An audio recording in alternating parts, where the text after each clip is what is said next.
One fateful day, I stumbled upon a folder tucked away in my husband's room, housing completed divorce papers alongside a marriage license. The revelation hit me like a ton of bricks, crystallizing two harsh truths. My husband desired to end our union, and worse yet, he harbored intentions of marrying another woman. Suspicions of his infidelity had lingered, but never had I imagined he'd taken such decisive steps. Coincidentally, amidst this turmoil, my husband's impending business trip emerged as my sole opportunity. My name is Karen, 32 years old, and my family comprises my husband William, whom I wed 6 years ago, and our daughter Sarah, soon to turn 4. Following Sarah's birth, I transitioned to telecommuting, cherishing the semblance of peace in our household. Though our marital intimacy waned, masked by the joy of parenting, I convinced myself of contentment. Yet signs of my husband's preoccupation surfaced through prolonged work hours and frequent golf outings. The bond we once shared seemed to fray, unnoticed amidst the daily routines.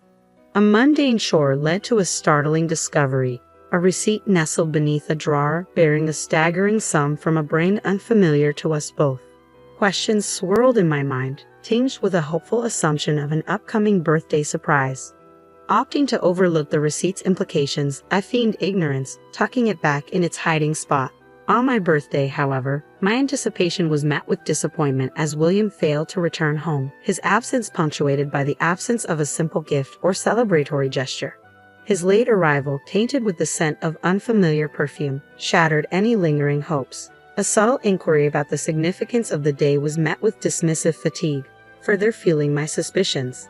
As I tentatively mentioned my birthday, his response was perfunctory at best, a hollow acknowledgement devoid of the warmth I once knew. My husband's indifferent birthday wish caught me off guard, his lack of enthusiasm palpable. "Is that all?" I inquired, met with a disdainful expression. "You're over 30, aren't you? We're not at an age to celebrate each birthday," he retorted before excusing himself to retire for the night.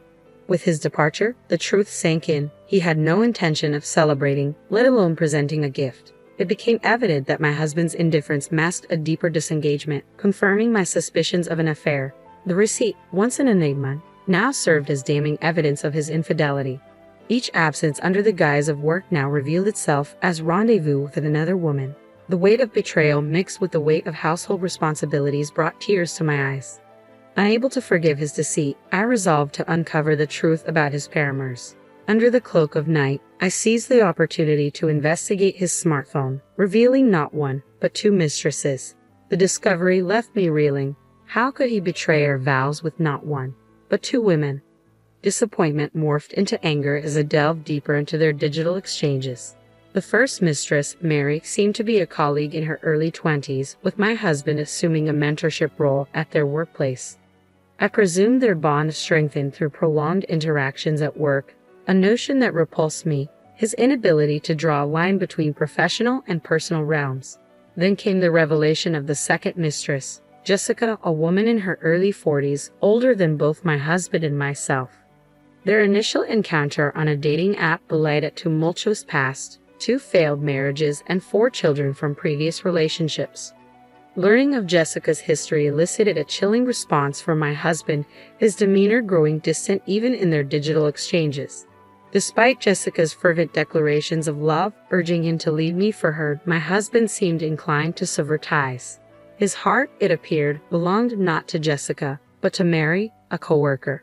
Conversations with Mary hinted at plans of a future together, leaving Jessica and me as mere obstacles in his pursuit. Reflecting on this now, I can discuss it with a sense of detachment, but the initial shock of discovering his infidelity was overwhelming. The thought of him neglecting our family for the sake of an affair, despite the presence of our daughter Lena, fueled a rage stronger than any sorrow as I contemplated Sarah's future. I resolved to initiate divorce proceedings against him. Initially, I entertained the idea of seeking substantial alimony and child support. However, the notion of simply extracting money and bidding him farewell left a bitter taste in my mouth. His desire to cast us aside and pursue his own happiness after paying us off was intolerable. Contemplating how best to exact retribution, I stumbled upon some papers in his drawer while cleaning his room. To my astonishment, they were filled out divorce and marriage documents. My hands trembled with rage as the reality sank in. He had meticulously prepared for our separation to mirror his affair with his mistress. Fueled by anger, I vowed not to forgive him, determined to exact revenge by any means necessary. With meticulous planning, I set my revenge in motion. Days later, as my husband returned from work, I observed his demeanor closely, sensing an air of anticipation. Casually, he mentioned a forthcoming business trip to Chicago. Seizing the opportunity, I volunteered to prepare his belongings. Though uncertain if his trip was genuine, I saw it as a golden opportunity. Swiftly, I planted a discreet GPS tracker in his travel bag. While his supposed destination was Chicago, the tracker revealed his true destination, Los Angeles, likely to rendezvous with his real love interest, Mary.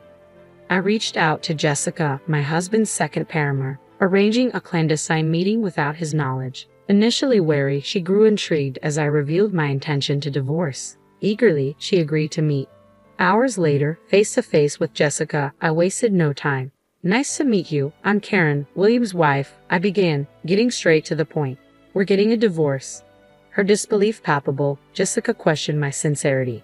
Undeterred, I presented the divorce papers he had prepared, now in my possession. Handing her the already filled marriage certificate, her shock was evident. This is," she stammered, clearly taken aback by the revelation. Realizing my husband's intentions, I felt it prudent to inform her in advance. Her response was unexpected. Instead of resentment, she seemed almost relieved. Without hesitation, she accepted the marriage certificate, signaling her readiness to move forward. To my surprise, Jessica even offered voluntary alimony, swiftly drafting an agreement on the spot. Accepting without hesitation, we parted ways, each with our newfound resolution. Without delay, I proceeded to City Hall, submitting the divorce papers seamlessly. With everything in motion, all that remained was to finalize my departure and await my husband's return. That day marked a significant step towards closure. At my parents' house with my daughter by my side, I found myself confronted by my mother's concerned gaze. Despite having briefed them on the situation, her worried inquiry cut through the air. "Karen, are you truly all right?" she asked, her tone laced with maternal concern. "I'm fine, Mom. The divorce papers have been processed and I'll discuss it all with Sarah soon. Right now, I just need some peace," I reassured her, craving the moment of respite. "But what about William?" she pressed, her concern evident. "I'll talk to him when he gets back from his trip tomorrow. I expect he'll reach out then," I replied, mentally preparing for the impending conversation. The following day, as anticipated, my ex-husband returned from his escapade and promptly called me in a state of agitation. "Karen, where are you? What's going on?" he demanded, his voice tinged with panic. "I'm at my parents' house," I replied calmly, sensing the tension building. "Why? What's happened?" "Sarah isn't here, and all her things are gone," he exclaimed, confusion evident in his tone. "That's because Sarah and I won't be returning to that house," I stated firmly, bracing myself for his reaction. Confusion gave way to disbelief as he stumbled over his words, attempting to comprehend the situation. Seizing the moment, I dropped the bombshell about his affair. "So, by the way, you've been having an affair, right?" I interjected, cutting through the tension. "What are you talking about?" he spluttered, his denial falling on deaf ears. "And you want a divorce, correct? That's why you prepared the papers," I continued, my resolve unwavering. "How did you?" he began, his voice trailing off as realization dawned. Confirming my suspicions, I informed him of the filed divorce papers, asserting his responsibilities regarding alimony and child support. "Indeed, you'll be responsible for Lena," I stated firmly, refusing to back down. After a moment of stunned silence, he acquiesced, acknowledging the plan. "Of course, that's the arrangement," he conceded, resigned to the consequences of his actions. "I'm willing to fulfill my obligations," he declared, a hint of relief in his tone. "As long as you fulfill your responsibilities regarding alimony and child support, we won't have any issues," I affirmed, maintaining a pragmatic stance. "Absolutely," he concurred, expressing gratitude for my understanding. Despite his multiple affairs, he seemed intent on a smooth separation, but his attempt to end our relationship cleanly without acknowledging his wrongdoing only added to my frustration. Shouldn't an apology precede such efforts? Frustrated by his lack of remorse, I resolved to confront him with the truth.